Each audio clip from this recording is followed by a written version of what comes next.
அன்பார்ந்த நேயர்களுக்கு வணக்கம். நான் உங்கள் மதுசூதனன் கலைச்செல்வன். தினமொரு கதை நிகழ்ச்சியில் இன்று உங்களை சந்திப்பதில் மகிழ்ச்சி கொள்ளுகிறேன். மனித மனம் மிகவும் மதிப்பு உடையது. உடல் ஆரோக்கியத்தை போலவே ஒவ்வொரு மனிதனுடைய சிந்திக்கும் திறமும் கொண்டாடப்பட வேண்டியது. ஒவ்வொருவருக்குள்ளேயும் ஏதோ ஒரு விதத்தில் ஒரு படைப்பாளி இருப்பார். அந்த ஆளுமையை சரியான முறையிலே வெளிப்படுத்தினால் அது நன்மைக்கு பயன்படும். ஆனால் அதற்கு மாறாக ஒருவரை முற்றுமுழுதுமாய் நாம் அழித்துவிட வேண்டும் என்றால் அவர்களுடைய மனதை சஞ்சலப்படுத்தி அது தன்னை பாதுகாக்க யாரும் இல்லை என்று ஏங்கும்படியாய் செய்து ஒவ்வொரு படியாக அவர்களுக்கு உறுதுணையாக இருக்கக்கூடிய எல்லாவற்றையும் சிதைத்து தங்களையே தாங்கள் வெறுக்கும் அளவிற்கு தள்ளி அவர்களை சிறுகச் சிறுக உடைத்து சமன் செய்யக்கூடிய அளவிலேயும் இங்கே பல்வேறு காரணங்களால் பல நூற்றாண்டுகளாக சித்திரவதைகள் நடைபெற்று வருகின்றன.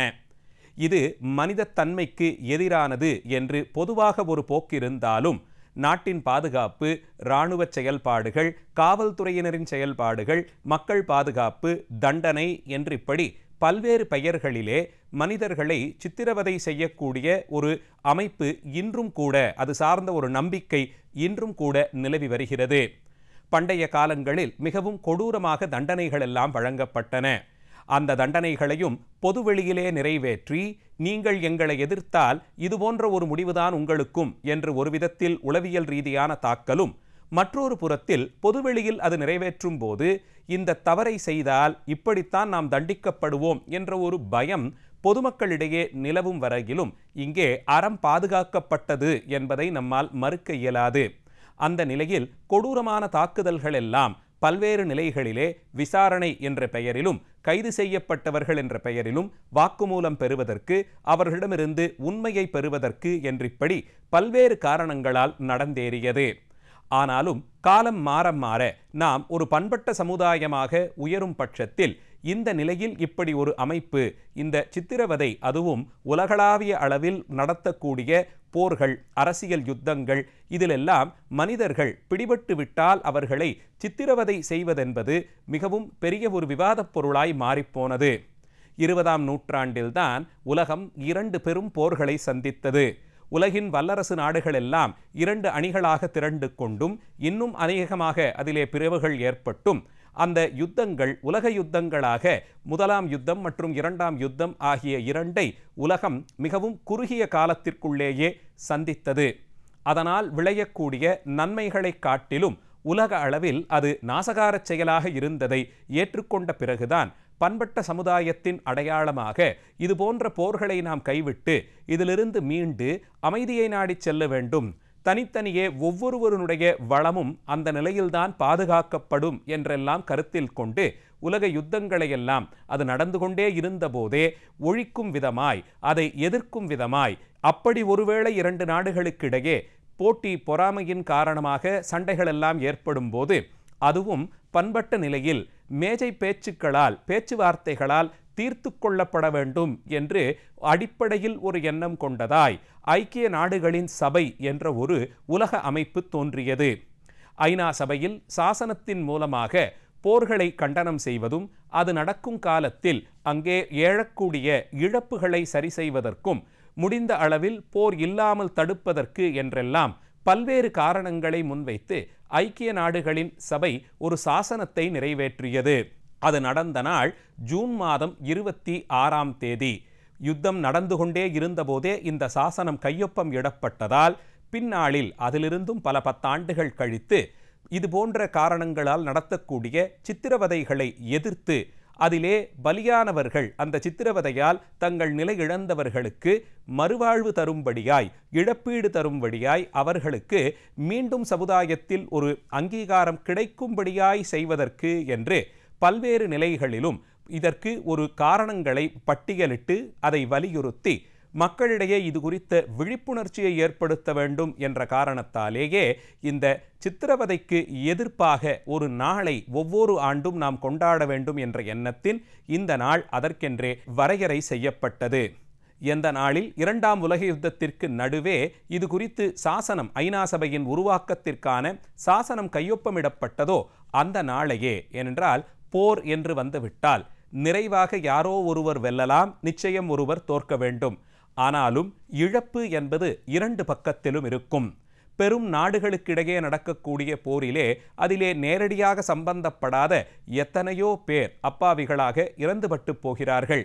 அவரவர்கள் உற்ற துணையும் உறவினர்களையும் இழந்து துடிக்கிறார்கள்.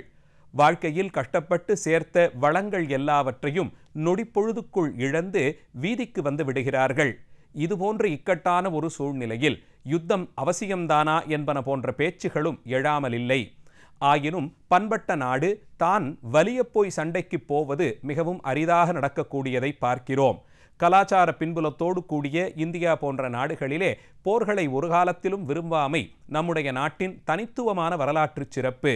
ஆயினும் போட்டி பொறாமையின் காரணமாக எதிர்த்தரப்பிலே இருக்கக்கூடியவர்கள் எதிரிகளாக தங்களை அறிவித்துக் கொண்டவர்கள் போர் தொடுக்கும் போது அதற்கு தகுதியான பதிலடி தந்தாக வேண்டிய ஒரு சூழ்நிலை அவசியமாகிறது. அப்படி போர்கள் நடக்கும்போது அதிலே கைதானவர்களுக்கு இங்கே வழங்கப்படும் தண்டனைகள் அது மிகப்பெரிய அளவில் நாடுகளுக்கு இடையே இன்னும் போரையும் போட்டியையும் அதிகப்படுத்தி கொண்டு செல்லும் விடமாய் அமைந்துவிடக்கூடாது என்ற காரணத்தாலும் அப்பாவி பொதுமக்கள் கைதாகும் போது அவர்களை நடத்த வேண்டிய கண்ணியமான முறைகளை வரையறை செய்தும் உலக அளவில் சித்திரவதைகளை எதிர்த்து ஒரு தினமாக அதை கொண்டாடி மக்களிடையே அது குறித்த விழிப்புணர்ச்சியை ஏற்படுத்த வேண்டும் என்று பார்க்கிறார்கள். இந்த சித்திரவதைக்கு எதிர்ப்பான நாள் சர்வதேச தினத்திற்கு 2 முக்கிய அங்கங்கள் உண்டு. முதல் அங்கம், இனி யாரொருவரும் சித்திரவதைக்கு ஆளாகக்கூடாது. கைது செய்யப்பட்டவர்கள் நடத்தப்பட வேண்டிய கண்ணியமான முறை குறித்தும் அவர்களுடைய தனித்துவம், தனி மனித மரியாதை இவற்றிற்கெல்லாம் எந்த குந்தகமும் ஏற்படக்கூடாது என்றும் இதன் மூலமாக வலியுறுத்தப்படுகிறது. அவர்களை நிர்வாணப்படுத்துதல், மற்றவர்கள் முன்பாக அவர்களை கையும் கண்ணும் காலும் விலங்கிடப்பட்டும் மறைக்கப்பட்டும் மனிதர்கள் என்ற நிலையிலிருந்து அவர்கள் தாழ்ந்துபட்டு போனது போலே நடத்துதல், அவர்களுக்கு அடிப்படையாக தர வேண்டிய உணவு முதலியவற்றையும் மறுப்பது போன்றவற்றிலிருந்து இதற்கு எதிர்ப்பு தெரிவித்து இதுபோன்ற நடத்தைகளில் கைது செய்யப்பட்டவர்களை நடத்தக்கூடாது என்று மிகவும் கட்டாயமாக வலியுறுத்துகிறார்கள். பல்வேறு வகையிலும் சித்திரவதைக்கு ஆளானவர்கள் இந்த மாதிரியான காட்சிகளிலெல்லாம் தாங்கள் கட்டுப்படுத்தப்பட்டதையும் தண்டிக்கப்பட்டதையும் வர்ணித்திருப்பதன் மூலம் இதுபோன்ற வழக்கங்கள் நிலவுவதை மறுக்க முடியாத சூழலில் அது ஆவணப்படுத்தப்படுகிறது. இப்படியாக அவர்களினுடைய மனித தன்மை, அவர்கள் தங்களை தாங்களே சமுதாயத்தில் மனிதராக நினைக்கக்கூடிய அந்த அமைப்பு சிதைக்கும்படியாய் செய்து தங்கள் பேரில் தங்களுக்கு எள்ளளவும் மரியாதை இல்லாமல் செய்து நம்பிக்கையை குலைக்கச் செய்யும் அளவில் மிகப்பெரிய உளவியல் தாக்குதலாக இந்த சித்திரவதைகள் நடத்தப்படுவதால் அவற்றிலிருந்து மக்களை பாதுகாக்கும் பொருட்டு அதை எதிர்த்து தீர்மானங்கள் நிறைவேற்றப்பட்டன. கைது செய்யப்படுபவர் எங்கே எதற்காக கைது செய்யப்படுகிறார், அவர் எங்கு அழைத்துச் செல்லப்படுகிறார், நீதித்துறையின் முன்பாக அவர் எப்போது ஆஜர்படுத்தப்படுகிறார், அவருடைய உறவினர்கள் தாய் தந்தையருக்கு கைது நடவடிக்கை குறித்து செய்திகள் வழங்கப்பட்டனவா என்பன போன்றவற்றை அறிந்து கொள்வதற்கு அவர்களுக்கு உரிமை வழங்க வேண்டும் என்ற அளவிற்கு இது வலியுறுத்தி செல்கிறது. இந்தியா போன்ற மிகவும் பண்பட்ட நாடுகளிலே இன்றும் கூட எந்த காரணத்திற்காக கைது செய்யப்பட்டாலும் பெரும்பான்மையான விஷயங்களில் இதுபோன்ற தகவல்கள் சேகரித்து தகுதியானவர்களுக்கு அது தெரிவிக்கவும் படுவதை பார்க்கிறோம். ஆயினும் உலக நாடுகளுக்கு இடையே போர் என்று வந்துவிட்டால் அதிலே நேரடியாக கூட பங்கு கொள்ளாதவர்கள், சாமானியர்கள், பொதுமக்களை கூட இதைவிடவும் மோசமாய் நடத்திய வரலாறுகள் சில நூற்றாண்டுகளாகவே இங்கே இருக்க பார்க்கிறோம். அடிப்படையாக அவர்களுக்கு வழங்க வேண்டிய எந்த வசதிகளும் கொடுக்காமல் அவர்களை துன்புறுத்தும் விதத்தில், வலி ஏற்படும் விதமாக அவர்களை நையப்புடைத்து நடத்தும் விதத்திலே மாறாத வடுக்கள் காயங்களாக அமைந்து விடுகின்றன.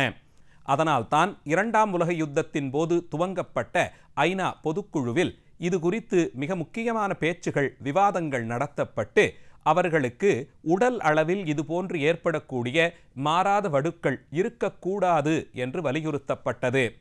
அதனால் உள்ளத்தளவில் அவர்களுக்கு மாறாத வடுக்களை தரும் அளவில் பல்வேறு சித்திரவதைகள் வடிவமைக்கப்பட்டன என்றே சொல்லலாம். இன்றும் கூட வளர்ந்த நாடுகளாக அறியப்படும் பல்வேறு நாடுகளில் இதுபோன்று கைது செய்யப்பட்டவர்களுக்கு, அதிலும் குறிப்பாக நாட்டினுடைய பாதுகாப்பு முதலிய காரணத்திற்காக கைது செய்யப்பட்டவர்கள் அவர்களிடமிருந்து விஷயத்தை சேகரிப்பதற்கு அவர்களுடைய திட்டங்களை அறிந்து கொள்வதற்கு மிகவும் கடுமையான முறையிலே நடத்தப்படுவதை ஆங்காங்கே நடக்கக்கூடிய பல்வேறு விளக்கங்கள், விவாதங்கள் மூலம் நாம் அறிந்து கொள்ளுகிறோம்.